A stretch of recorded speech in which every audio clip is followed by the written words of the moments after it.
Welcome back to Logan Toxic, the man who rocks at home with great Blu-ray reviews. And if you're not a subscriber, make sure to subscribe. You get more videos like this weekly. So hit that subscribe button. So today we're going to be talking about my complete Pixar Blu-ray movie collection. I think they have, how many releases they have? Around 20-ish. So they don't have that many, but they do. All their releases are very quality releases. All their movies are pretty solid, pretty good, great kids movies. So let's get to it. I have these in order of the release date. So let's get to it. First up, we got, of course, the first, probably the greatest, Toy Story. This put Pixar on the map. This is a beautiful movie about friendship, childhood, all that good stuff. Makes you sad, like all the other Pixar movies. They're all just super sad. But then, this one's not as sad as they get more emotional as they keep making them, it seems like to me. But yeah, and I'm sort of particular when it comes to with Disney and Pixar with getting the slipcovers. I'm really all about the slipcovers for these releases because they look really beautiful when they're all lined up on the shelf, because they're kind of very sleek looking. They have a kind of a glossy look to them. So I'm really, I don't pick them up unless they have the slipcover.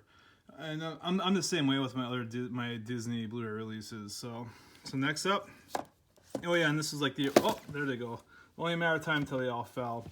But yeah, so next up, I only got 2 re-release covers. This is A Bug's Life.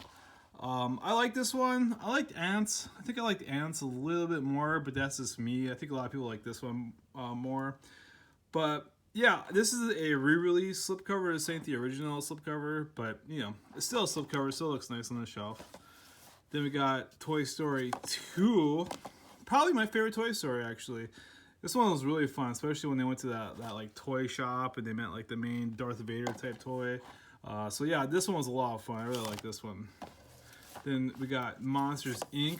This is one of those really good kids fairy tale, put you to sleep monster-ish type movie to watch, because it makes the monsters likable and not scary. So that's kind of cool for the kids. And yeah, I got this sweet slipcover, and yeah, I enjoy this one a lot more than, say, Monsters University. I didn't care for that one too much. And of course, we got Finding Nemo. This one put dads on the map. All these Disney movies or kids movies, they don't talk about dads too much. It's always about the mom. But this one, on the other hand, is about the relationship between the father and son, which I found really interesting. It's a pretty good, it's a pretty movie to watch too. Everything's under the sea. Probably the most relatable movie of all the Pixar movies is The Incredibles, which shows the dynamic of a family. And I thought that was really cool what they did with this movie. And I can't wait for the sequel. The sequel comes out here within a year or two. So I think it comes out next year, actually. Which is supposed to take place right the day after this movie, which is crazy. Because, that baby's still a baby in the sequel, I believe. So, yeah. I haven't seen this for a long time. I need to rewatch this. I saw this before I had children, so it wasn't as relatable as, say, now, if I watch it now, because I have 2 young children. So yeah, I probably need to rewatch that. So next up is Cars. Yeah, this slipcover is a little beat up, but this is an older release, and this is the best slipcover I could find for it. Yeah, I don't care for the Cars movies per se. The first one was solid. I'll give it that. And the third one was okay too, but I just really did not like the second one.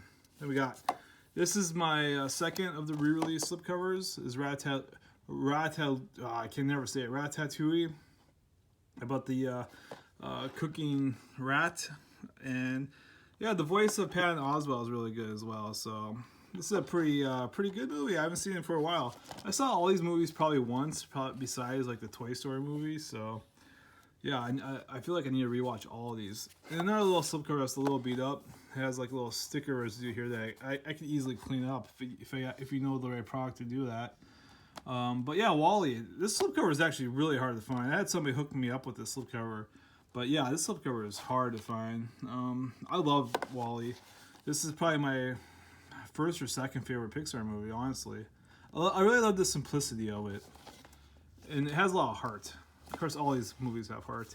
And the Pixar movie I absolutely hate is Up.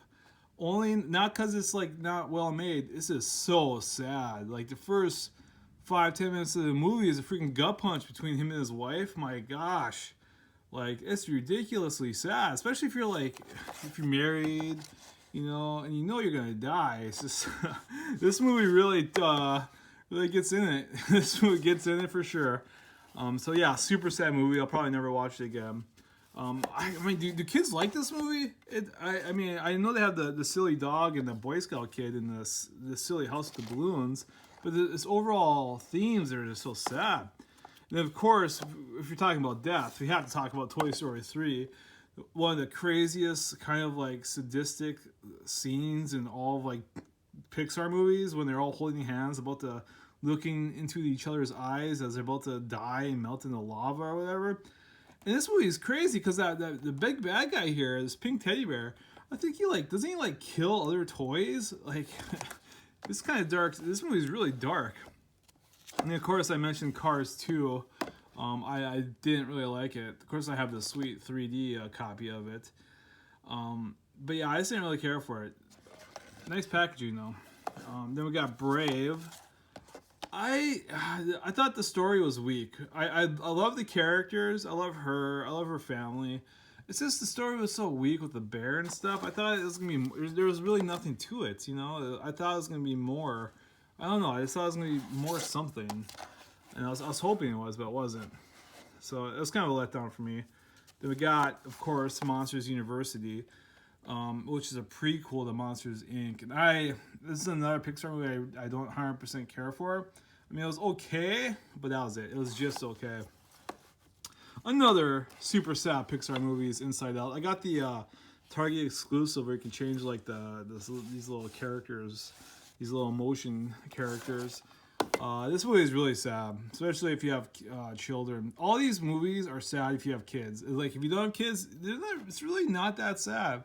But once you have kids, my God, man, they just punch you, gut punch left after right. It's ridiculous. But this is about like losing your childhood. I mean, seriously. And it's almost from like a parent's perspective that the kids are growing into adults and losing their childhood. So yeah, another sad movie. And of course, you got The Good Dinosaur. The movie is really well made. It's really good. It's pretty nice to look at.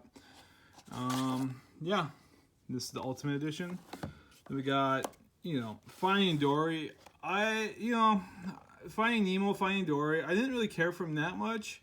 I mean, it's cool that the Finding Nemo had the dad perspective, but besides that, I wasn't like thrilled with it. And Finding Dory, I still wasn't thrilled with her finding her family, and she lost her memory and all that. This cool Ultimate 3D cover though, which is pretty cool. The octopus guy was cool in Finding Dory, but besides the octopus, I don't know. Of course, it's a kids movie. So what do I know? If kids like it, it's all that matters. Then we got Cars 3. Cars 3 redeemed the franchise a little bit in my eyes, just because it was so much better than Cars 2. And the first Cars, okay. So, come to think of it, this one's probably the equivalent to the first Cars. I don't know. I have the 4K Blu-ray of this one. I think this is the very first Disney movie in 4K. Cartoon-wise, because I think Guardians of the Galaxy Part 2 was the first 4K.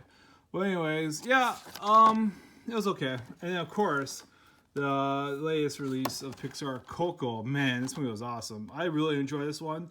It talked about death, but it wasn't morbid. It was like straight up. They kind of made it fun. It made it not scary.